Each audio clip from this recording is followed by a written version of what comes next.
அனைவருக்கும் வணக்கம். பல நாட்களுக்கு பிறகு பல போராட்டங்களுக்கு பிறகு நம் தமிழக வெற்றி கழக தலைவர் அவர்களுக்கு ஒரு பொது வெளியில பேசுறதுக்கு அனுமதி கிடைச்சிருக்கு. அதை பத்தி தான் இந்த வீடியோல பார்க்க போறோம். வாங்க வீடியோக்குள்ள போலாம். என் தாய் தமிழ் உறவுகள் அனைவருக்கும் என் நெஞ்சார்ந்த வணக்கங்கள். கரூர் சம்பவத்துக்கு அப்புறம் பாத்தீங்கன்னா நம்ம தமிழக வெற்றி கழகத்தின் பிரச்சாரம் முற்றிலுமா நின்று போச்சு. அதுக்கப்புறமா கொஞ்சம் கொஞ்சமா அந்த துயரத்திலிருந்து மீண்டு வந்த நம் தளபதி அடுத்தடுத்து ஒரு பொதுக்கூட்டத்திலையும் ஒரு ஆர்ப்பாட்டத்திலையும் கலந்துக்க ஆரம்பிச்சாங்க. அதுக்கப்புறமா பாத்தீங்கன்னா சேலத்துல ஒரு பொதுக்கூட்டத்துக்கு அனுமதி கேட்டு அந்த அனுமதி கிடைக்காம போச்சு. அதுக்கான சில காரணங்களையும் நம்ம ஏற்கனவே பார்த்தோம். ஆனா அது ஃபியூச்சர்ல அந்த பொதுக்கூட்டம் நடக்கும். அதுக்கப்புறம் பாத்தீங்கன்னா வர 16ஆம் தேதி ஈரோட்லயும் ஒரு பொதுக்கூட்டம் நடக்க போகுது. அதுக்குண்டான முன்னேற்பாடுகள் நடந்துட்டு இருக்கு.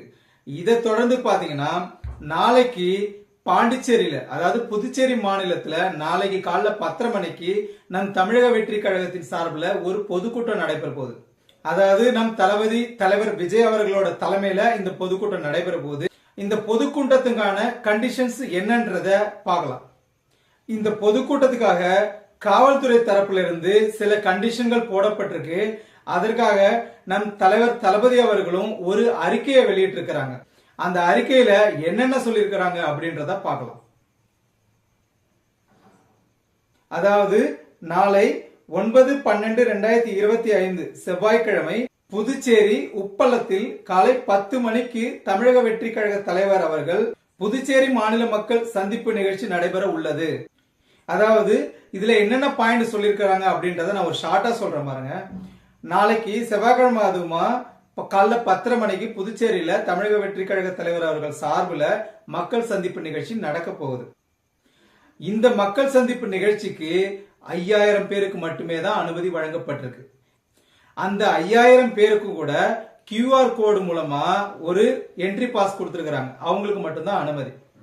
அதுக்கப்புறமா பாத்தீங்கன்னா புதுச்சேரி ஒட்டியுள்ள தமிழக மாவட்டங்கள் உட்பட தமிழகத்தை சேர்ந்த யாருக்கும் அனுமதி கிடையாது அப்படின்றத திட்டவட்டமா சொல்லியிருக்கிறாங்க. இதுக்காக கழக தோழர்களும் பொதுமக்களும் ஒத்துழைக்குமாறும் கேட்டிருக்கிறாங்க. நம் வெற்றி கழக தலைவர் அவர்கள் தன்னை நேசிக்கும் மக்களின் பாதுகாப்பில் எல்லளவும் சமரசம் செய்து கொள்ளாதவர். எனவே நம் வெற்றி தலைவர் அவர்கள் இந்த புதுச்சேரி மக்கள் சந்திப்பு நிகழ்ச்சியின் போது கழக தோழர்களும் பொதுமக்களும் பின்வரும் வழிகாட்டி நெறிமுறைகளை கட்டாயம் கடைபிடிக்க வேண்டும் என்று கழக தலைவர்கள் அவர்கள் ஒப்புதலினோடு கேட்டுக்கொள்கிறோம். அதுக்கப்புறமா பாத்தீங்கன்னா கர்ப்பிணி பெண்கள், கைக்குழந்தையோடு இருக்கிற சகோதரிகள், முதியவர்கள், உடல்நலம் குன்றியவர்கள், பள்ளி சிறுவர்கள், சிறுமியர்கள், மாற்றுத்திறனாளிகள் ஆகியோர் யாருமே நாளைக்கு நடக்கிற இந்த புதுச்சேரியில் நடக்கிற மக்கள் சந்திப்பு நிகழ்ச்சியில கலந்து கொள்ள வேண்டாம் அப்படின்னு சொல்லி கேட்டுக்கிறாங்க. அவங்கவுங்க அந்தந்த வீட்டுல இருந்தபடியே நேரலையில பாத்துக்கலாம் அப்படின்றத சொல்லியிருக்கிறாங்க. அடுத்ததா பாத்தீங்கன்னா நம்ம தலைவர் அவர்கள் அந்த மக்கள் சந்திப்பு நிகழ்ச்சி முடிச்சிட்டு வெளியில போகும்போதும் சரி, உள்ள வரும்போதும் சரி, ஒரு 2 வீலர்லயோ ஒரு கார்லயோ யாரும் பின்தொடர வேண்டாம், இருபுறமும் வர வேண்டாம். அதாவது பொதுமக்களுக்கும் யாருக்கும் எந்த ஒரு இடையூறு ஏற்படுற மாதிரி நடந்துக்க வேண்டாம். ஒருவேளை மாற்று கட்சியினர் வேற யாராவது வேணுமே வந்து அந்த மாதிரி பண்ற மாதிரி இருந்தாலும் அவங்களையும் கொஞ்சம் பார்த்து கவனிச்சுங்க, அவங்களும் எந்த ஒரு இடையூறும் இல்லாத மாதிரி பார்த்துங்க அப்படின்றத சொல்லியிருக்கிறாங்க. காவல்துறையோட ரூல்ஸ் அண்ட் ரெகுலேஷன்ஸை கண்டிப்பா ஃபாலோ பண்ணும், டிராபிக் ரூல்ஸை ஃபாலோ பண்ணும். அதுக்கப்புறம் எந்த விதமான வரவேற்பும் பண்ண வேண்டாம். அதாவது லாஸ்ட் டைம் இந்த கிரேன்ல மாலை போடுறது இந்த மாதிரி சம்பவம் எல்லாம் நடந்துச்சு இல்லையா, அந்த மாதிரி எந்த ஒரு வரவேற்பும் பண்ண வேண்டாம் அப்படின்றத தெளிவா சொல்லியிருக்கிறாங்க. அதுக்கப்புறம் பாத்தீங்கன்னா அந்த பொதுக்கூட்டத்துக்கு, அதாவது மக்கள் சந்திப்புக்கு வர்றவங்களோட வாகனத்தை நிறுத்துறதுக்குன்னு சொல்லி ஒரு சில குறிப்பிட்ட இடங்களை அனுமதிச்சிருக்கிறாங்க. அது எங்கன்னு பாத்தீங்கன்னா பாண்டி மெரினா பார்க்கிங், பழைய துறைமுகம், இந்திரா காந்தி ஸ்டேடியம் பின்புறம் இந்த இடத்துலலாம் பார்க்கிங் பண்ணிக்கலாம், வேற எங்கேயும் பார்க்கிங் பண்ண வேண்டாம் அப்படின்றத சொல்லியிருக்கிறாங்க. அதுக்கப்புறமா பாத்தீங்கன்னா மக்கள் சந்திப்பு நடக்கிற இந்த இடத்துலயோ அதை சுற்றியுள்ள இடத்துலயோ யாராவது நம் கழகத்திற்கு அவப்பெயர் ஏற்படுத்துற விதத்துல யாராவது நடந்துகிட்டாங்கன்னா அவங்களையும் நீங்க கவனிச்சிங்க, அந்த மாதிரி எதுவும் நடக்காத மாதிரி பாத்துங்க அப்படின்றத சொல்லியிருக்கிறாங்க. அதுக்கப்புறமா பாத்தீங்கன்னா ஈஸியா ஐடென்டிஃபை பண்ற மாதிரி அங்க பாதுகாப்புல ஈடுபடுற தொண்டர்கள் ஐடி கார்டு, பேட்ச், யூனிஃபார்ம் இந்த மாதிரி இத போட்டுட்டு வரணும் அப்படின்றத சொல்லியிருக்கிறாங்க. அடுத்ததா பாத்தீங்கன்னா உயர்நீதிமன்றம் விதிச்ச உத்தரவின்படி நெடுஞ்சாலைகள்லயோ இல்லைன்னா சாலைகள்ல 2 புறத்துலயோ பேனர் வைக்கிறதோ இல்ல அலங்கார வளைவுகள் அந்த மாதிரி வேற ஏதாவது கொடிக்கம்பங்கள் இந்த மாதிரிலாம் எதுவும் பண்ண வேண்டாம் அப்படின்றதையும் சொல்லியிருக்கிறாங்க. அதுக்கப்புறம் பாத்தீங்கன்னா கரூர்ல சில விஷயம் நடந்துச்சு. அந்த மாதிரி எந்த ஒரு அந்த மக்கள் சந்திப்பு நடக்கிற இடத்துக்கு பக்கத்துல இருக்கிற எந்த ஒரு மரத்திலேயோ ஒரு டிரான்ஸ்பார்மர்லயோ எந்த ஒரு பில்டிங், பிரைவேட் பில்டிங் அந்த மாதிரி எதுலயும் தேவையில்லாம ஏறி யாருக்கும் எந்த ஒரு இடையூறும் ஏற்படுத்த வேணாம், நீங்களும் சேஃபா இருக்கணும் அப்படின்றதையும் சொல்லியிருக்கிறாங்க.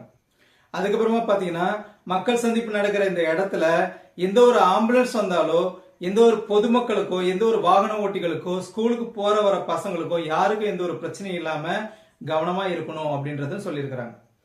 கடைசியா பாத்தீங்கன்னா இந்த மக்கள் சந்திப்பு நடந்து முடிஞ்சதுக்கு அப்புறம் யாருக்கு எந்த ஒரு இடையூறும் இல்லாம அமைதியா அவங்க கலைஞ்சு போறது நல்லது அப்படின்றது சொல்லியிருக்கிறாங்க. இத்தனை ரூல்ஸ் அண்ட் ரெகுலேஷன், இத்தனை கண்டிஷன்ஸ் எதுக்கு போட்டிருக்கிறாங்க அப்படின்னா கரூர்ல இந்த மாதிரி யாரும் எதிர்பார்க்காத ஒரு துயர சம்பவம் நடந்துருச்சு. இதுக்கப்புறமா அந்த மாதிரி எந்த ஒரு சம்பவம் நடக்கக்கூடாது, எந்த ஒரு சின்ன துயர சம்பவம் கூட நடந்துடக்கூடாதுன்றதுல தளபதி அவர்கள் தெளிவா உறுதியா இருக்கிறாங்க. நம் தொண்டர்களும் தோழர்களும் பொதுமக்களும் அனைவரும் இந்த ரூல்ஸ் அண்ட் ரெகுலேஷன்ஸை ஃபாலோ பண்ணணும். இந்த மெசேஜ் அதாவது ஆல்ரெடி ட்விட்டர்ல இந்த அறிக்கை விட்டுருக்கிறாங்க. இந்த மெசேஜ் எத்தனை பேருக்கு போய் சேர்ந்திருக்கு அப்படின்றது தெரியல. ஒருவேளை இந்த வீடியோ மூலமா உங்களுக்கு இந்த மெசேஜ் வந்துச்சுன்னா அது எனக்கு சந்தோஷம் தான். இதுக்கப்புறம் பாத்தீங்கன்னா அடுத்தடுத்து நம்ம தலைவருடைய ஆர்ப்பாட்டமா இருக்கட்டும், பொதுக்கூட்டமா இருக்கட்டும், பேரணியா இருக்கட்டும், ஊர்வலமா இருக்கட்டும், எதுவா இருந்தாலும் சரி, இதுக்கப்புறம் ஒரு வீரியத்தோட ஒரு புது புலமையோட தமிழக அரசியல்ல உருவாகும் அப்படின்றதுல நம்ம நம்பிக்கையா இருப்போம். ரோட் ஷோ கண்டிப்பா அனுமதி கிடையாது அப்படின்னு சொல்லிட்டாங்க. அதனால இந்த மாதிரி பொதுக்கூட்டத்தை தான் நடத்த முடியும், நமக்கு வேற வழி கிடையாது. பொதுக்கூட்டத்துக்கு எல்லாரும் சப்போர்ட் பண்ணுங்க. நம் கழகத்தின் சார்பில் கொடுக்கிற ஒவ்வொரு இன்ஸ்ட்ரக்ஷனையும் தயவு செய்து ஃபாலோ பண்ணுங்க. பொதுமக்களுக்கும் சொல்லுங்க. 2026ல நம்மளுடைய வலிமை என்னன்றத தமிழ்நாட்டு அரசியல்ல நம்ம காமிக்கணும். அடுத்த ஒரு வீடியோல சந்திக்கும் வரை விடைபெறுகிறேன். நன்றி.